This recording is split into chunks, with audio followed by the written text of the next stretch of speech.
All right, so we're getting ready to start our lesson 7. And as before, if you have a comment or a question, just do the hand raising thing with the little icon on your screen, and we'll acknowledge you, and you can unmute yourself and go ahead with the question. But I mentioned that I have a commercial to start off with. So this is the commercial for the Sunday morning message. If you haven't watched it, our title is "Who Was That Masked Man?" And there's my little screenshot of a very short part of the message.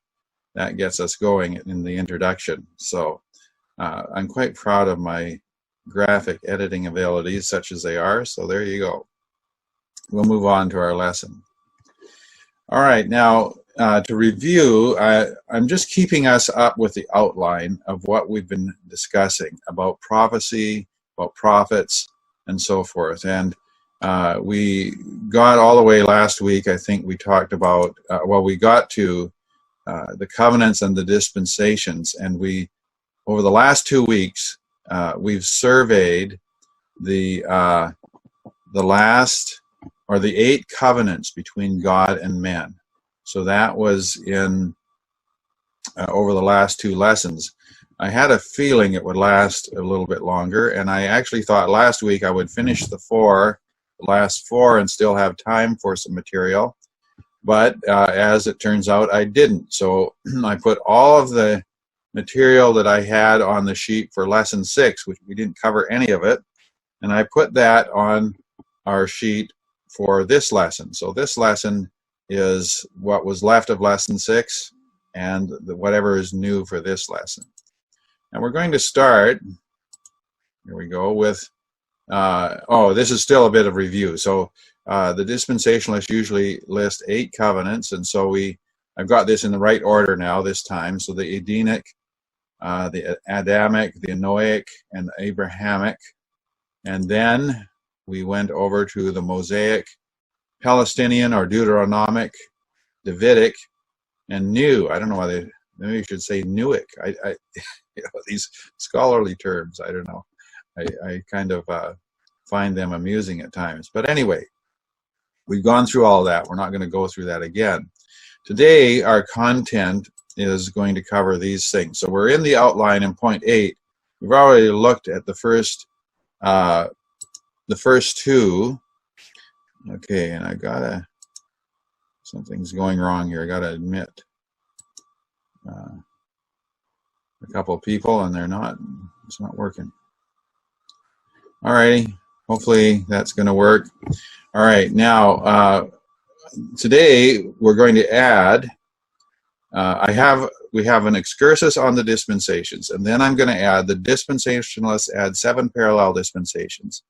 And then we're going to have an alternate view, somewhat simpler, popularized by a man named James Brookes. Now, we'll go over that and we'll explain what all that means in a minute.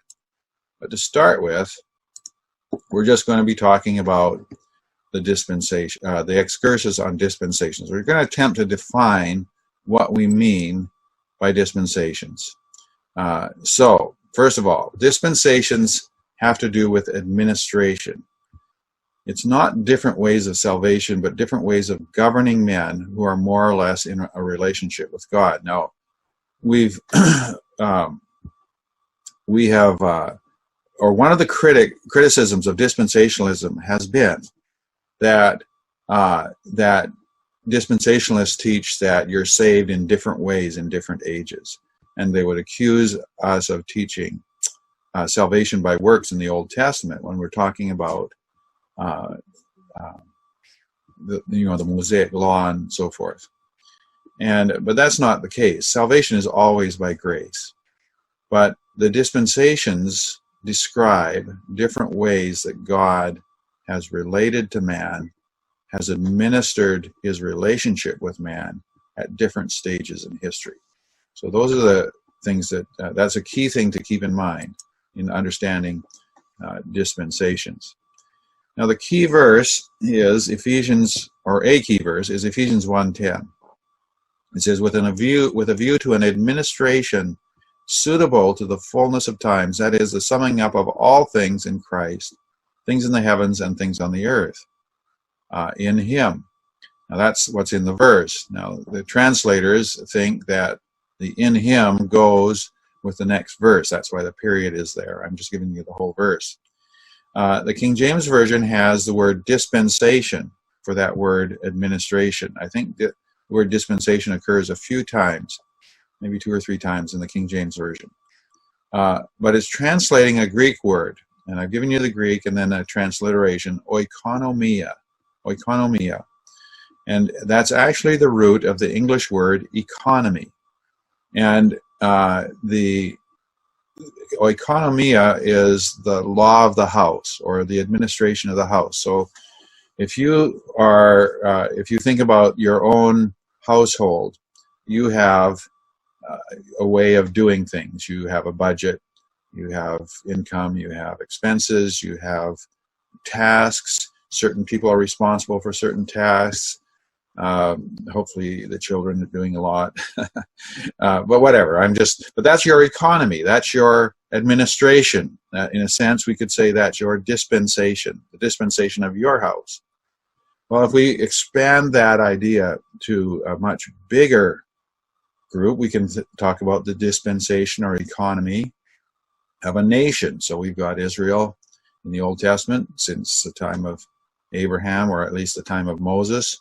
And we have, and then we have a change that comes when Jesus Christ comes. And so at a very minimal level, you can see that things change in history and how God relates to men. There's different things that are required. So the next thing that we want to talk about, Ryrie lists 4 characteristics of a dispensation from the parable of the unjust steward. So, and this is from Ryrie's book, Dispensationalism Today, on page 26. He's using the unjust steward. You'll recall the story. I'm not going to read it, but it's where the guy is about to be fired from his job as a steward. So he decides, what am I going to do? He says, I can't work, I can't beg, so I got to do something. So he goes to his master's creditors and he writes down their bills, basically. So he creates an obligation for himself. And so from that parable, Ryrie discerns 4 characteristics of a dispensation. First of all, there's 2 parties: the authority who delegates and the steward who fulfills the duty of delegation. All right, so there is an economy, that household that steward worked in. The authority, his master, established that economy, and he has a duty within that economy to fulfill. Now, he has specific responsibilities in relation to his authority.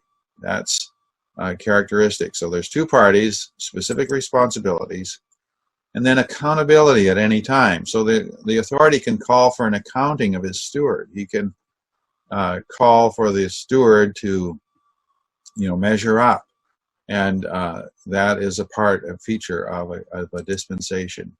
And then it's subject to change when unfaithfulness is judged. So in this case, the unjust steward, the unfaithful steward, he knew his time was up. He was going to be called into account, and things were going to change. So Ryrie points out that this is characteristic as we go through history. This is characteristic of developments amongst people as God establishes different covenants. He makes an agreement between people, himself and people, and then there's specific responsibilities in those covenants. But then when they are found to be unfaithful at a time of accountability, then often God has replaced it with another covenant, and so that will mark out dispensations. Let's see, one more thing from Ryrie's book. Ryrie also lists 3 usual characteristics that bring about a new dispensation. So a test, the duties of the subjects of the dispensation. The duties the subject of the dispensation must fulfill. So there's a test that will try them. And then there's a failure. The subjects fail to fulfill their duties. And then comes a judgment. The Lord institutes a new economy with new duties. And so as we go through various ways of looking at the Old Testament, these things are characteristic of a dispensation. And these principles develop dispensations as a distinguishable economy in the outworking of God's purpose during the various periods of history. So what we're describing is a change in how God administers matters between himself and men at various points in history. All right, now just a summary statement about what I've just talked about, this excursus. Okay, this material just gets your feet wet in considering dispensationalism. Much more can be said and has been said. In fact, as I've said, I'm reading a book by Ryrie on this topic. He's not the only one who has, he's not the only one who's written on dispensationalism. There are many authors, and some critical and some supportive. All right, and as I mentioned, a good starting place is Ryrie's Dispensationalism Today. He gives other references in his bibliography and footnotes. Now, what we discuss here is meant to prepare us for the next part of our discussion, the various dispensations, as seen in several different configurations. And next up will be Dr. Custer's view of 7 dispensations. We will follow with some variation by other writers, and I'm going to comment on that point in just a moment. The key is this: the concept of God's changing administration of how men approach him during different periods of history. This is what we're talking about here in dispensational theology, is how the dispensationalist looks at history. History is always progressing towards God's goals. It's not an endless cycle of meaningless events. It's not the rise and fall of empires. It is God moving history towards the culmination, which we see prophesied in books like the Revelation. Some of the other Old Testament prophets addressed the coming end of the world and this age, and certainly there are a few places in the New Testament epistles where we'll have it touched on as well. So often the eschatology or end times teaching is something that that seems to be a primary point of dispensationalism, but that's not really the case. Dispensationalism is a way of understanding the Scripture, and we're going to have a few more things to say at the end, but I did want to come up and point out a couple of points there I have in the summary. I'm talking about the dispensations as seen in several different configurations. And the next thing that we're going to see is 7 dispensations as listed by Dr. Custer. Charles Ryrie, in one of his chapters in his book, will work through a 7 dispensation system.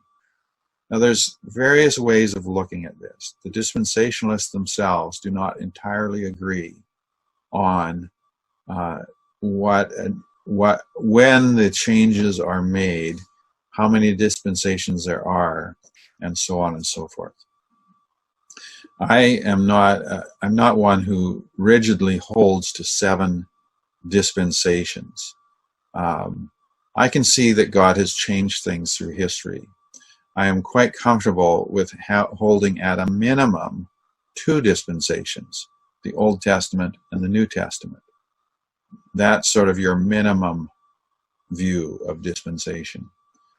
But as we go through the Old Testament, we do see that God changes things from time to time. And so there's a point that can be made that say that God's administration, God's economy, or God's dispensations have changed the way he's dealing with men at various points in history. So those kinds of things can be said. And we can also look forward to the future, and the millennium will certainly be different than this age. And so that can be added in. And then we could even talk about eternity, which is beyond the millennium. And that will also be different from even the millennium. And so we can see that God has changed and will change how he deals with men in various aspects as we go through history. So that's really, in a nutshell, I think, an understanding of dispensationalism. It's not a, I don't think it should be seen as a rigid system that, you have to believe in, this exact outline. That's not really the point. But the point of the outlines are to help us to understand the scriptures in terms of a literal interpretation of prophecy and a literal interpretation of the history of the Bible, and an understanding what God is doing throughout the ages. So that's all. I wanted to have this little excursus. We might come back to some of this stuff a little bit later, because I want to be sure that we're clear on this and understand what we're talking about. All right, any questions on this point that I've been talking about? I hope that it's clear enough, and I think it'll become more clear as we go along. But if somebody wants to raise their hand, that would be fine. I'm going to take a little sip of coffee here while I'm at it. Keeps the old whistle wet anyway. So let's move on then. This is point, I think this is point C under number 8. Dispensationalists add 7 parallel dispensations to these covenants. Now, I want to say one other thing before we get into this. Remember that I talked about, we went through all that data on the covenants, and in a way it's kind of dry, but that is, the covenants are indisputable. God calls them covenants. They show up in the Bible. This is covenant language, and there's no disputing that God made different covenants with different men in the history. So that's, in a sense, that's raw biblical data. Now we're moving on to an interpretation of the data. So I want you to notice that distinction as we discuss dispensations. All right, so here we go. This is the typical dispensational description. Okay, so first age, the age of innocency, creation to the fall. It ended in judgment of expulsion. And so we have Genesis 1:28, creation of man, to 3:23 as they're expelled from the garden. Okay, so that is the age or the dispensation of innocency. And God was dealing with man in a certain way. Don't eat of this tree. And they're given those two trees, the tree of life and the tree of knowledge of good and evil. Don't eat of the tree of knowledge of good and evil. There's very simple duties in that dispensation. And man failed to fulfill the duties of that dispensation, as you know. So that brought about the fall. Second dispensation is the era of conscience, the fall to the flood. It ended in the judgment of the flood. So Genesis 3:23 to 8:20. And when they say conscience, what that means is that God apparently gave limited revelation at this point in history. Obviously, Adam had some instructions from God. God clothed Adam with skins. A death had to occur for them to be covered, Adam and Eve. Apparently, Cain and Abel knew about offering sacrifices to God, but we are not given any revelation about how they knew that. And so we assume that they were taught basics about offering a sacrifice to God as a substitute or as a covering for sin. And so that's an assumption. It's an interpretation. And men are left with that basic instruction, and they're going to now live out their lives. And we don't have a lot of data, obviously, about the generations after Adam and how they lived. But they're going to be living out their lives, and at that period of time, they apparently had quite long lives. And they're relating to God. Some of them are relating to God and being faithful to God. And we have the godly line of Seth. And all those men, it appears to be that those men, working their way down to Noah, were actually followers of God. And of course, then there was a failure in that generation as the sons of God married the daughters of men, or that would be Seth's line married into Cain's line, is the interpretation. But how that all worked out, we're not given a lot of information. But it was a failure as men's hearts turned to wickedness, and there's only really one family, even in all of those generations, that really stayed faithful to the Lord, and that was Noah's family. So, the age of conscience. So following the flood, we have what's called human government, and flood to captivity for the Jews, to the judgment of the nations for the Gentiles. So there's a certain, how shall we say this, there's a certain precision to innocency and conscience. You know, quite definite beginning, quite definite ending. Now when we come to human government and the flood, at the end of the flood, God gave to man the right of capital punishment for somebody murders. That's the first mention of any government regulation. It's in Genesis chapter 9. And so that's why this is called the institution of human governments. And now we see the rise of nations in the following genealogies that are rising amongst the people of the world as God scattered them after Babel. So there's a lot of, how shall we say this? There's a certain sense in which this continues. Obviously, we still have human governments. We're quite aware of that these days. And so, in general, God's administration of human affairs for the vast majority of mankind still falls under this dispensation.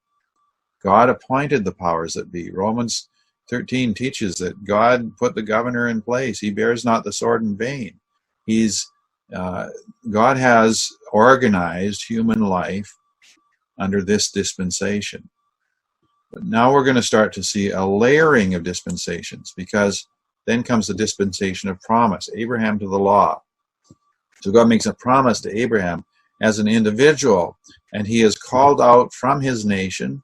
He's called out essentially to be a nomad, and he is told and promised that God would establish his family and give him many descendants and create a nation out of him. And God expected Abraham to instruct his sons after him. And so this period of promise ended at the giving of the law. So the children of Israel have certain relations with God on an individual basis. Abraham, Isaac, and Jacob, and Joseph are apparently, we could call them prophets in a sense, and that their revelations, their teachings were leading the nation and making them, their descendants, a distinct people up until the time of Moses. And when Moses comes, then comes the law. And you'll notice this goes all the way to Exodus 19, verse 8 in the division. The next dispensation typically is called the dispensation of law, Sinai to the cross. So now the law, the Mosaic law, is imposed upon Moses. It ended in captivity, that would be Babylon, and the cross. It begins in Exodus 19 and verse 8. So it ended in the captivity in Babylon because the Jewish nation was lost its independence primarily at that point in time. But it certainly ended in the cross because Christ put an end to the law. Romans 10 tells us that. So, and then the dispensation of grace, the cross to the apostasy. It will end in the tribulation. See the note on John 1:17 in Schofield, which conveniently I have here for you. It says this: as a dispensation, grace begins with the death and resurrection of Christ. The point of testing is no longer legal obedience as the condition of salvation, but acceptance or rejection of Christ, with good works as a fruit of salvation. The immediate result of this testing was the rejection of Christ by the Jews and his crucifixion by Jew and Gentile. The predicted end of the testing of man under grace is the apostasy of the professing church and the resultant apocalyptic judgments. So that's from the Scofield Reference Bible. Now, I'm going to make that go away, and we'll note that the kingdom then is the seventh of these dispensations, and that is the millennial kingdom. And we point to Ephesians 1:10 as the fullness of the administration, a fullness of times, and so forth. All right, so now I want to make a comment about the dispensation of grace. This is it's really an unfortunate term. Maybe it would be better to call it the church age, as some do. They'll call it the church age, because, as we said, salvation is by grace throughout history. The only way that men can be saved is by God's grace. Now, there's under the law, men were related to God by the sacrificial system, and so they would receive grace, certainly, but they would express their faith by offering the sacrifices. Now, in the church age, the New Testament teaches us that the one sacrifice, is already offered. So we no longer have to bring a sacrifice. The sacrifice is offered. We have to simply trust in the one sacrifice. And so, and we are also discerned in the teaching of the scriptures that all those Old Testament sacrifices, even as far back as Adam, essentially were prophetic. They are looking forward to Christ. Even though the individuals who performed them did not completely have a complete revelation, many of them didn't really even know about Christ other than some promises that were somewhat obscure. Adam had a promise. The seed of the woman would destroy the head of the serpent. But that's pretty vague. I mean, we look back and we say, okay, we see what that means. Now, Adam had a sense that there would be a descendant coming who would become the deliverer. Because you notice when Eve has Cain, she says, I've gotten a man from the Lord. Well, she's expecting something from God.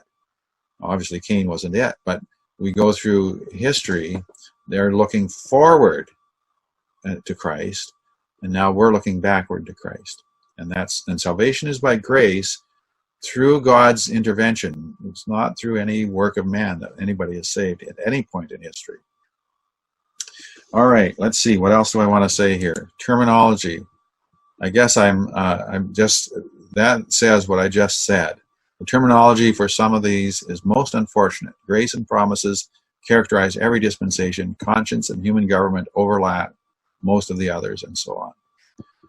Now, this note, that parenthetical note there, is actually Custer's comment in the syllabus after describing the typical dispensational view of history. So he's listing these out. These are, I think most of these terms probably come from Scofield, but he notes, and he's cautious. He wants to be cautious. These are unfortunate terms because, as we say, grace is true in every dispensation.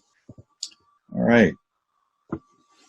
We're moving right along here. Nobody's asking any questions. I'm sure you're understanding everything. Okay. Oh, there we go. Marilyn, thank you. Go ahead and unmute yourself.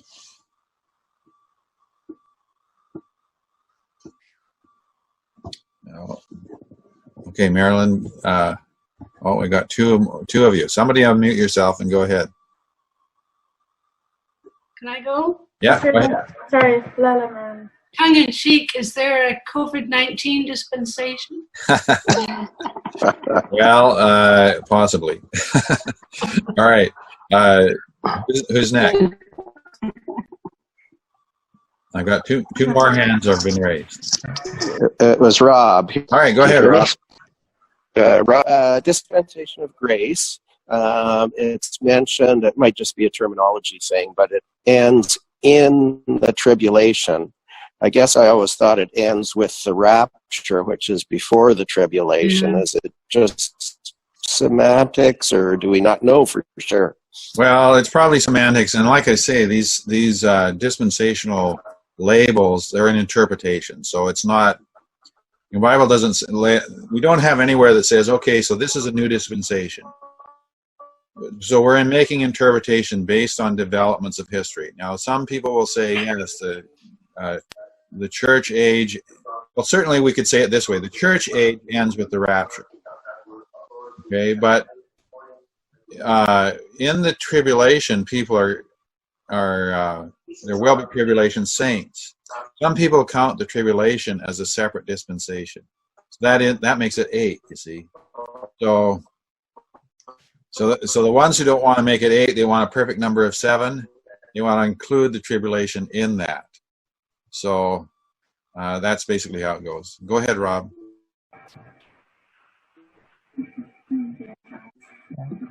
Oh, hi, Pastor Dan. I have a question. Could you explain? I hear this question being asked quite often about how the people in the Old Testament stage get saved. I've heard answers about they're saved through sacrifices, or answers they're saved through their faith in God, God knowing that Christ would come, and it's kind of they're saved, but they didn't know that Christ would come to fulfill the ultimate sacrifice. Right. God knows. So could you explain? So in other words, they aren't necessarily saved by their work or obeying the law, but they're also saved through grace and the work that was done by Christ on the cross. Well, they are saved. Ultimately, they're saved by the work that Christ did on the cross. But the thing that is, I think perhaps David's Psalm 51, I think it's there, or maybe one of the other Psalms, where it talks about the blood of bulls and goats does not take away sins. And so the Israelites who were thinking about what God was doing, they realized that the sacrifices were required, but unless you had faith in God and God by His grace saved you, your sacrifices weren't worth anything. Because there were people who made sacrifices who were absolutely wicked and who God rejected. And so the issue wasn't the sacrifice, but the heart. And so as we read the Old Testament, we find that those prophets like David who were really thinking about what was going on realized that salvation, being right with God, didn't depend on the sacrifice. Now that didn't mean they didn't do sacrifices, but it meant that they had to depend on the grace of God. And so the believing Israelites, I think, really got that. And there's people in the Old Testament through all those ages we couldn't quite readily see that they really had a real relationship with God, but it was a result of faith, just like Abraham, and not the sacrifices. That doesn't mean that they didn't do the sacrifices. It's just that that is because they were in a different dispensation. And now, so people do get confused because the law says do this and live, and so there is a bit of confusion. One of my friends made a point on that thing, is if you study out where it says do this and live, it's talking about living in the land, not living, not eternal life.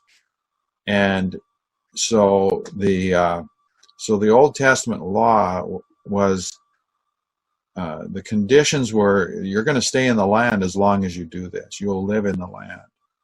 Now, I haven't studied that out fully, but that does make sense to me. So I throw that out as an observation. The big thing is that in the Old Testament, the only way people were rightly related to God was by faith. And the faith that the sacrifice signified something. The faith that God would keep His promises. And God saw their faith, and that's what was rewarded. So we do want to keep that emphasis. All right, are we good? Everybody fine with that? So we're going to mention this man named James Brookes. Now this is, this outline is not exactly parallel in a lot of ways, but this is, I'm just following Dr. Custer's outline, so that's my excuse. So a man named James Brookes popularized a simpler dispensational outline. So that's what we're going to give you now. So he starts off with what he calls the dispensation of conscience. So, in fact, and he lists the 4 covenants: Eden, Adam, Noah, and Abraham. And as you think about it, there's every one of them it's left up to the individual to have a relationship with God. So it's, in that sense, the conscience dominates. And then he brings in the next one, which is the law. And under the law, we see the next 3 covenants: Moses, Deuteronomy, or the Palestinian covenant, and the Davidic covenant. So those are all part of that period of time. They're all under the law of Israel. And so so that's, in his mind, the second dispensation. And then the church, and there's the new covenant that God says he'll make with Israel, and there's an implication that the Gentiles are brought in as well. And then he describes the tribulation and the millennium. And so for him, those are 5 dispensations. And I mention that because that is in the outline that Dr. Custer gave us for our class. It's a little bit simplified. And I think that we can see sort of periodic changes in history, in the sense that before the law, men related to God on an individual basis. They were offering sacrifices and so forth, but they were basing their relationship to God on the promises of God as individuals. And then we come to the period of the history of Israel. That's where the law comes in. And now men are related to God through the Mosaic system, which is far more elaborate than the simple sacrifices that Abraham, Noah, and Adam offered. So we can see that difference. And of course, in the church age, we have the new covenant that dominates us, and is offered as well to Israel, though Israel has not yet received it. I should say, Israel as a whole has not yet received it. Okay, so that's a simpler outline.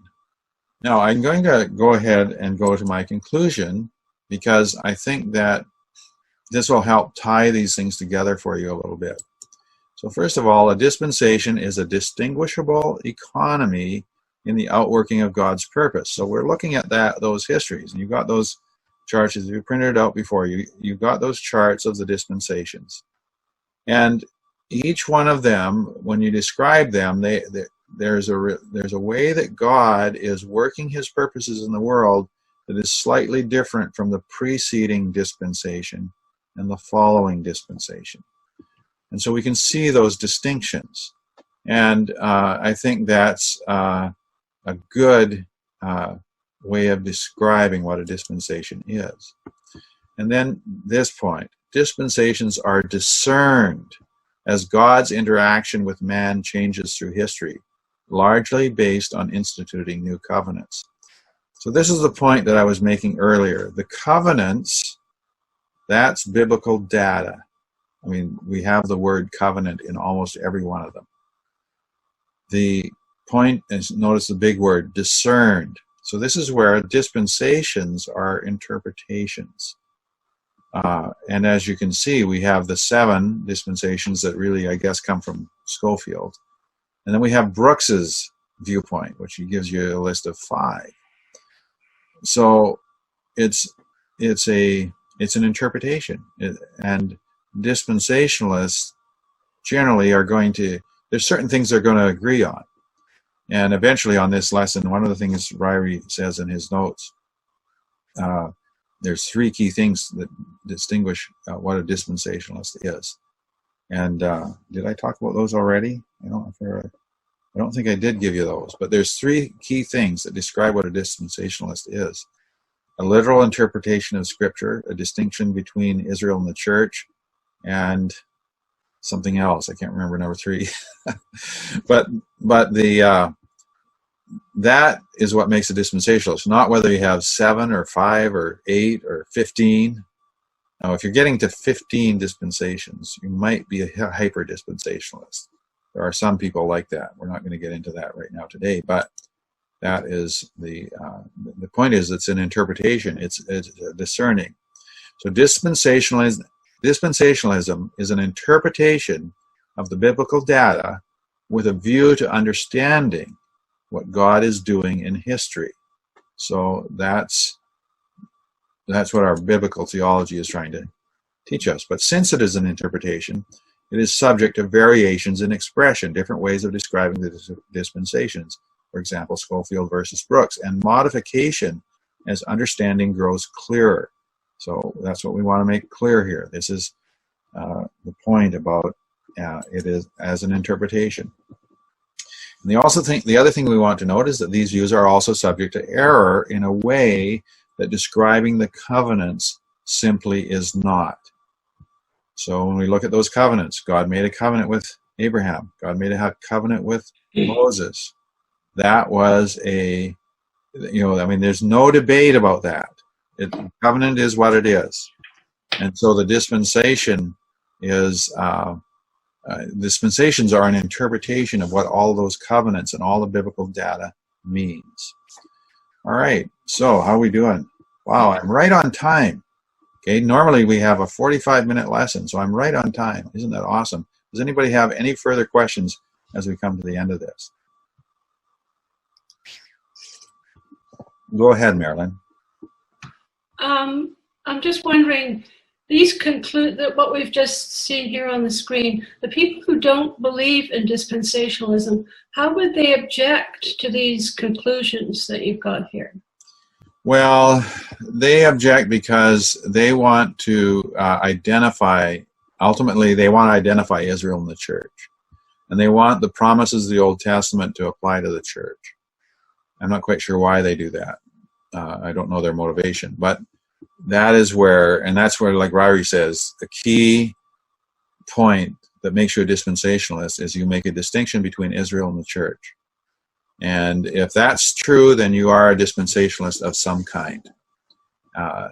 If it's not true, if you're trying to say that the Old Testament church or Old Testament saints are the Old Testament church,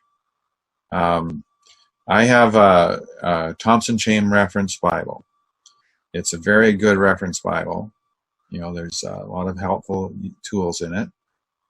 But in the headings in the Old Testament, it'll talk about, for example, the church doing such and such. Well, that shows covenant theology. It's dispensationalist makes that distinction. They wouldn't call Israel the church. So I don't know if that answers the question, but it seems irrational to me. Well, of course, but everybody who disagrees with me seems totally irrational. So no, but to do it, to think that way simply because you want church in Israel to conform to your views doesn't seem rational. Well, I think there are reasons. I think there is a rational reason for what they're doing. I think it's that, however, what they're doing, the failure is that they are not committed completely to literal interpretation.